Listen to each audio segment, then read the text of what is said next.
আসসালামু আলাইকুম। আশা করি সবাই ভালো আছেন। ইতিমধ্যেই থাম্বনেল থেকে বুঝে গেছেন আজকে কি নিয়ে আলোচনা হবে।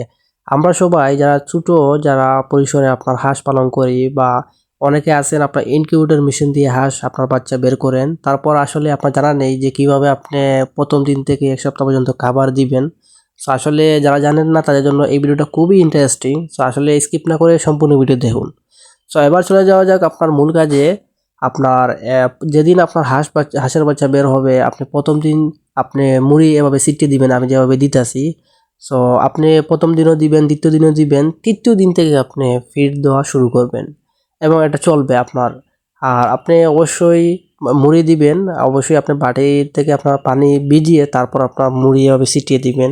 আর ফিড দিলে আপনার চুনা পায়খানা হবে বা আরও অনেক কিছু সমস্যা হতে পারে। সো আপনি প্রথম ২ দিন কখনো ভুল করবেন না।